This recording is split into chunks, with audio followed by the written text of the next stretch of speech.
Kira-kira pengen hidupnya enak atau hidupnya susah? Alhamdulillah, jawaban yang di rumah juga sama.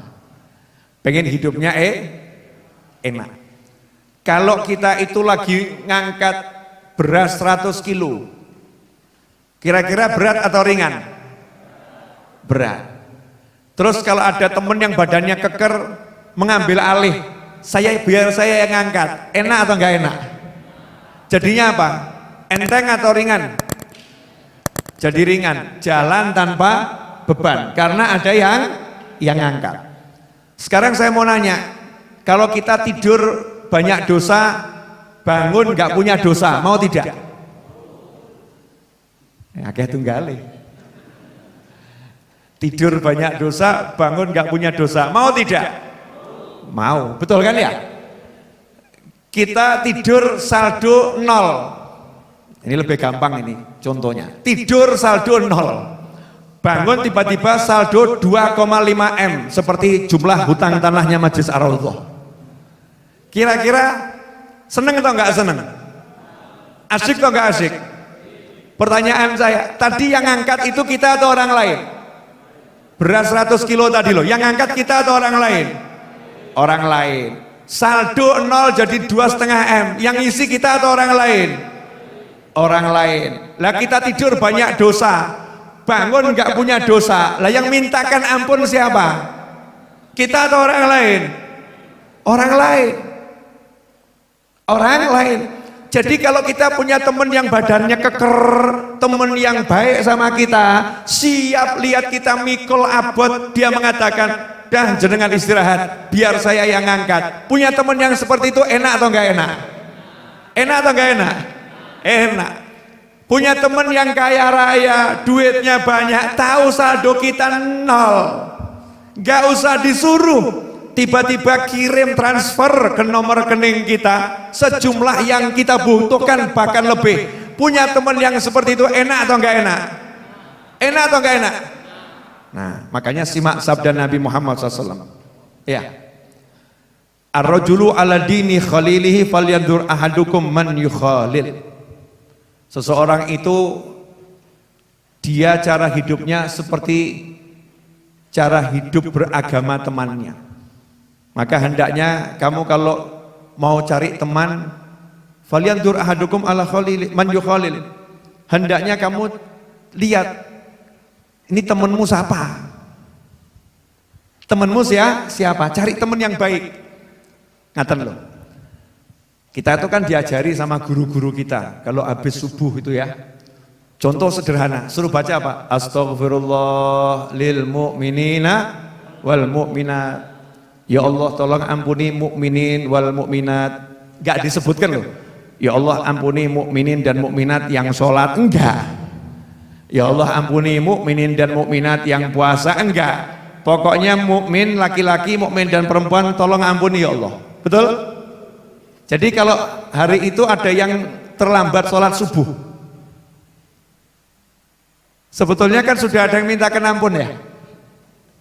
Benar kan ya? Udah ada yang mintakan ampun. Ya Allah ampuni saudaraku itu. Ya Allah ampuni saudara itu. Ya Allah. Nah ini kalau dijalankan, kita punya teman yang tiap hari sudah mintakan ampun buat kita. Jenengan kalau baca Wirdun Nawawi, wiridnya Imam Nawawi nanti paham. Ya, wiridnya Imam Nawawi itu di awal bismillahirrahmanirrahim, Allahu akbar, aqulu ala nafsi wa ala dini wa ala ahli wa ala uladi wa ala mali wa ala ashabi wa ala dinihim wa ala amalihim alfu la haula wa la quwata illa billahil azim. Ya Allah, aku ucapkan untuk diriku, ya, ala nafsi wa ala dini, agamaku, wa ala ahli wa ala mali, keluargaku, hartaku, sahabat-sahabatku.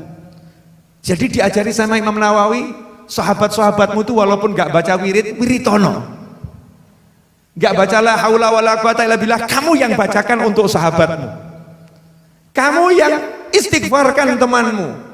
Jadi orang-orang soleh itu hidupnya gak mikir diri, yang dipikir adalah semua yang berteman dengannya, seluruh muslimin wal muslimat, khususnya yang berteman dengannya. Bayangkan bagaimana untungnya sahabatnya Nabi Muhammad SAW. Kalau baru saya saja naik mobil lihat teman saya jalan kaki tak angkut, Betul ya? Ayo naik mobil sama saya, jangan jalan kaki nanti capek. Padahal modalnya cuman punya pertemanan dengan saya, koncoku, takut. Lah bayangkan nanti yang jadi temennya Nabi Muhammad SAW, enak atau enggak enak? Enak. Nah karena itulah para kiai, para habaib dari dulu ngajari, ayo kalian berteman sama orang-orang yang baik. Karena kalau temennya orang baik itu gak akan lupa. Ahlul wafa, ahli balas budi. Mungkin kita cuma ngirimi sayur asem. Sayur asem. Beliau malam makan sayur asemnya seneng. Tanya siapa yang ngirim fulan. Keluar doa, ya Allah, tolong nih yang ngirimi ampuni dosanya ya Allah. Beri kebaikan yang banyak ya Allah. Lah ngimpi apa dia di rumah? Di rumah enggak doa, enggak ngapa-ngapain, ada yang mendoakan. Ada yang mendoakan. Lah ini loh pertemanan dengan orang soleh di dunia sudah menguntungkan, apalagi di akhirat. Sampai di sini udah paham belum ini? Paham maksud saya enggak kira-kira?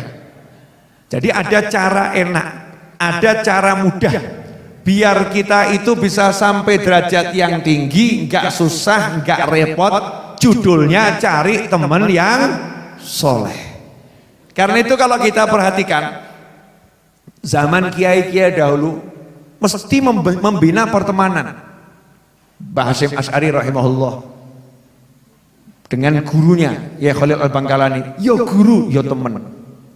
Ya guru ya teman. Cek itu ulama-ulama itu pasti punya teman yang saling mendoakan.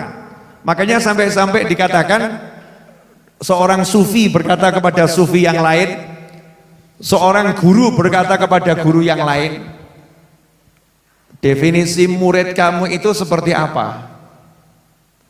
Oh, murid itu buat saya adalah dia yang mendoakan agar muslim yang lain tidak masuk neraka. Nah itu murid saya. Yang amal soleh banyak, biar muslim yang lain tidak masuk neraka. Itu baru murid saya. Oh begitu. Jadi murid itu buat kamu kalau orang yang sudah amal soleh banyak, kemudian niatnya biar saudaranya tidak masuk neraka. Nah kalau jenengan pripun? Wah kalau saya nggak seperti itu. Nah bagaimana? Murid saya itu syaratnya nanti kalau udah sampai akhirat dan jatahnya dia masuk surga, dia harus survei ke neraka. Cari ada enggak muslim yang masuk neraka. Kalau ada, dia minta sama Allah Ta'ala agar yang di neraka itu dikeluarkan, dia sebagai gantinya. Itu murid saya. Ini kalau punya teman yang begini enak enggak ini? Enak ya?